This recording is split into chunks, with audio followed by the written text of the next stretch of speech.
Hai teman-teman, kembali di Dan Cineview.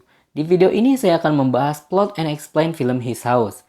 Sebenarnya saya sudah membuat penjelasan singkat film ini di video sebelumnya. Tapi karena banyak yang protes muka saya nongol di sana, jadi saya buatkan full movie spoilernya biar lengkap dan puas. Oke, langsung saja, just enjoy the spoiler.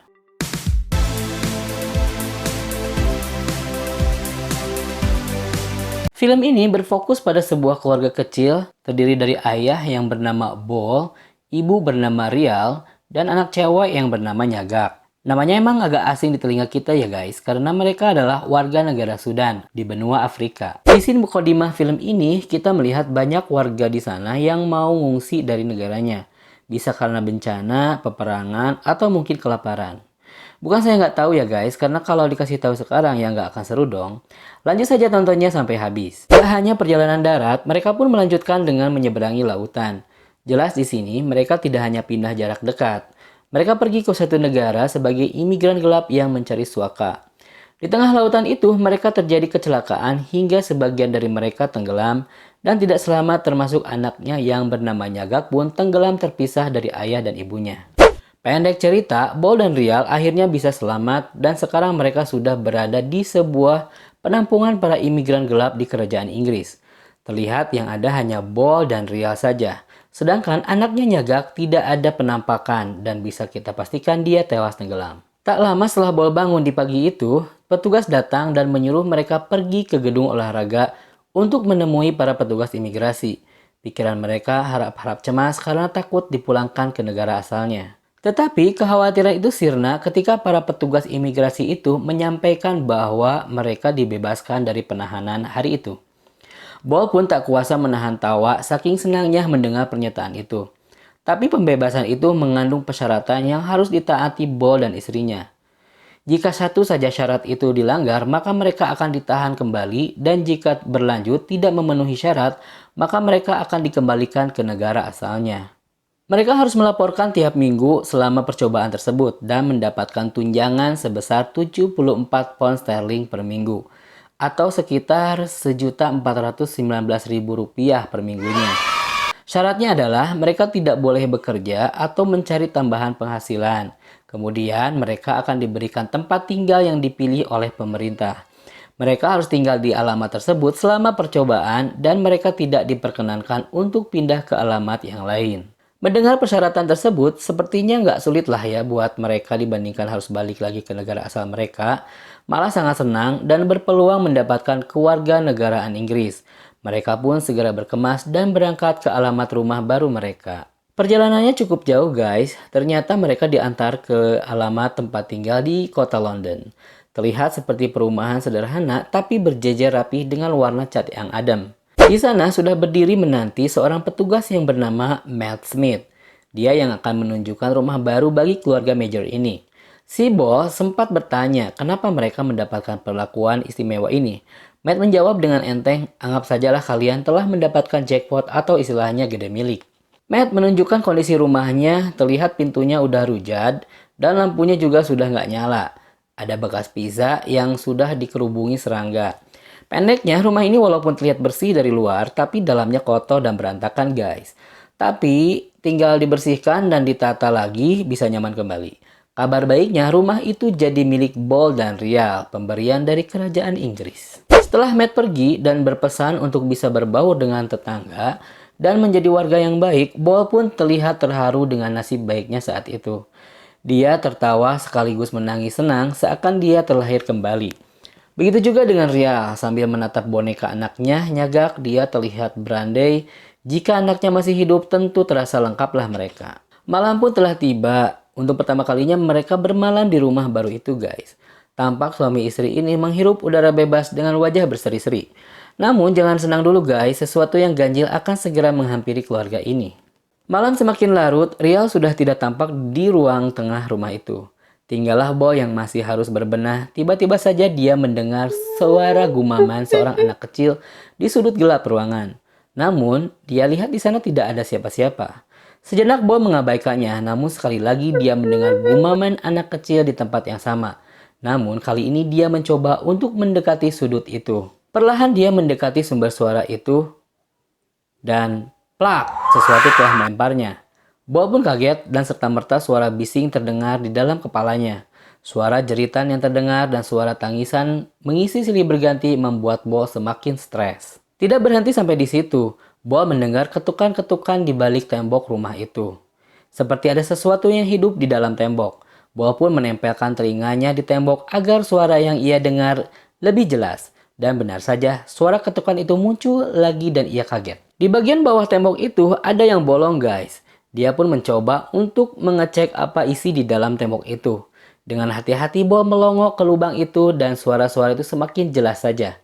Dan di belakang Bol ada hantu yang sambil jebeng ke arah Bol dan dia pun kaget bukan kepalang. Malam pertama di rumah baru itu cukup berkesan bagi si Bol. Pagi-pagi sekali Bol sudah rajin dan terlihat sedang memperbaiki pintu rumah yang sudah rusak. Hari pertama itu tidak disia-siakan oleh Bol, dia keluar jalan-jalan sambil bercukur rambut dan minum-minum di sebuah kedai di kota London. Dia mencoba untuk berbaur dengan masyarakat sekitar dan dia sangat menikmatinya. Siang itu berakhir dengan cepat. Bol yang seharian warawiri di lingkungan sekitar, sekarang dia kembali ke rumah dan sedang berbincang dengan istrinya, menceritakan pengalaman menariknya di siang itu. Di tengah malam itu, tiba-tiba Bol terbangun dan terdengar ada suara-suara langkah kaki di ruangan bawah. Lantas ia pun keluar kamar untuk memeriksa langkah kaki itu. Sepertinya si hantu itu kembali mengajak Bol untuk bermain guys. Dicek ke bawah pun ternyata tidak ada siapa-siapa, hanya ada tembok rumah yang polos itu saja. Bol mencoba mematikan lampu ruangan itu, namun anehnya lampu itu tidak mau padam. Tiba-tiba saja wallpaper dinding itu terkelupas dan terlihat lubang besar di sana. Bol pun memeriksa lubang besar itu dan terdengar tetesan-tetesan air di sana. Terlihat pintu di belakang Bol menutup sendiri guys. Di lubang itu terdapat kabel listrik yang terputus dan Bol pun menariknya hingga lampu ruangan itu padam seperti kabelnya terputus. Karena penasaran dengan kabel itu, lantas Bol pun menariknya. Tapi si kabel itu seakan nggak ada ujungnya guys. Malah kabel itu tersambung dengan tali tambang besar yang dipenuhi oleh rumput liar. Ih, menjijikkan. Ketika Bol asyik menarik tambang bak acara lomba 17 Agustusan, tiba-tiba belakang Bol datang sesosok makhluk seram menghampiri. Di ujung tali itu ternyata terikat sebuah boneka miliknya Gap. Dan kagetnya boneka itu tiba-tiba saja ada yang ngambil dari dalam lubang. Bol pun terkejut bukan kepalang. Lantas, dia menoleh ke belakang yang ternyata memang tidak ada siapa-siapa.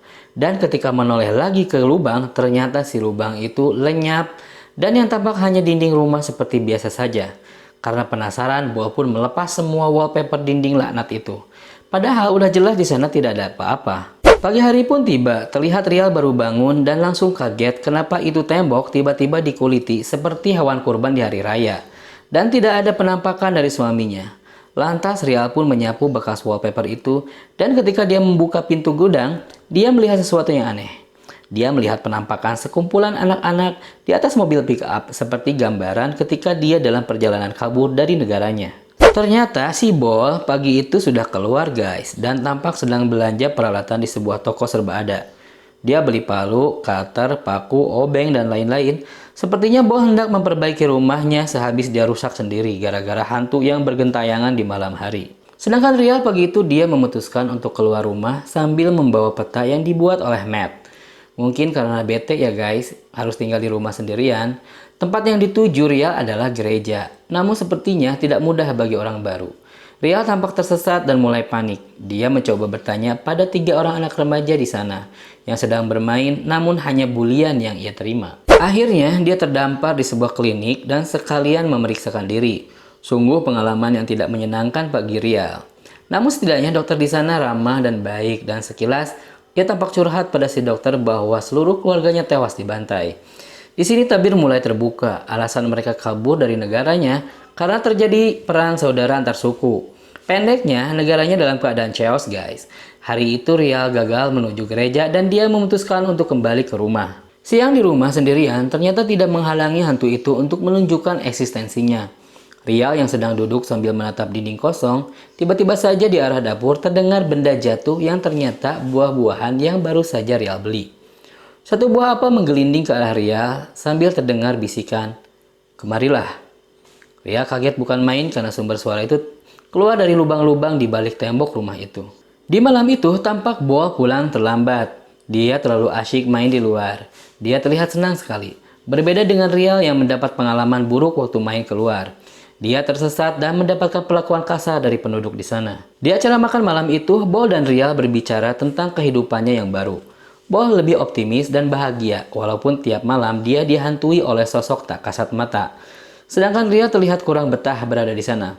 Apalagi setelah melihat bayangan anak-anak yang ada di bilik pintu itu dan bisikan yang keluar dari arah dinding rumah. Di tengah antusiasme Bol itu, Rial bercerita bahwa ibunya sering bercerita ada seorang pria terhormat namun miskin.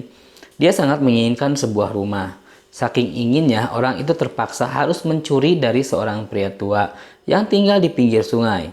Dia tidak tahu bahwa pria tua itu adalah seorang apet atau penyihir malam. Pria itu tidak tahu bahwa ketika dia membangun rumah, maka si apet itu juga tinggal di sana. Tidak lama setelah itu, dinding rumahnya itu dipenuhi dengan mantra-mantra si penyihir malam. Mantra itu tidak akan berhenti sampai dia berhasil memakan si pria pencuri itu. Cerita ini seolah-olah menggambarkan situasi aktual dari kehidupan Bol dan Rial. Sebuah analogi yang tepat. Rial mengatakan bahwa sosok apet itu sudah muncul ketika berada di laut dan mengikuti mereka sampai di rumah itu sekarang. Dia telah berbicara pada Rial. Artinya, yang mengalami pengalaman mistis itu bukan hanya Bol, tapi Rial pun mengalami hal serupa. Bedanya, Rial menyadari dan mengakui kesalahannya, sedangkan Bol menyangkalnya bahwa tidak ada yang namanya penyihir. Pertanyaannya adalah, kesalahan apa yang telah mereka perbuat? Di sini kita mulai bertanya akan keberadaan Nyagak yang telah tenggelam itu. Apakah mereka merasa bersalah atas kematian Nyagak atau ada sesuatu yang belum terungkap? Lanjut nontonnya guys. Malam itu, Bol melanjutkan pekerjaannya melepas semua wallpaper di dinding rumah itu. Mungkin dia berniat untuk menggantinya dengan yang baru. Namun makhluk itu mulai kembali muncul dengan suara-suara aneh, seperti langkah kaki dan bisikan-bisikan manja. Kali ini, sang hantu mulai lebih pede dan menampakkan diri di hadapan Bol. Terlihat si hantu berjalan aneh. Bol pun penasaran dan menghampiri makhluk itu. Namun tiba-tiba menghilang dan kembali muncul mendadak. Ya, seperti hantu-hantu yang lain lah yang bikin orang kaget. Karena hantu itu sudah keterlaluan menakut-nakuti Bol sampai-sampai si Bol lari terbirit-birit keluar rumah untuk menghindari sang hantu cilik itu. Setelah agak lama, Bol kembali masuk dan ternyata Rial sudah berdiri di sana dan bertanya apakah kamu melihatnya. Mendengar pertanyaan istrinya itu, Bol langsung bertindak akan membakar semua barang-barang yang dia bawa dari negara asalnya, termasuk boneka milik Nyagak. Pokoknya semua harus dibakar yang kata Bol bahwa mereka sudah ditandai oleh sang penyihir melalui benda-benda terkutuk itu. Oke guys, karena ceritanya masih panjang, maka akan saya lanjutkan di video selanjutnya ya. Jangan lupa like videonya jika kamu suka, dan subscribe channel ini jika bisa sedikit menghibur di sela-sela waktu luang kamu. Sampai jumpa di video selanjutnya.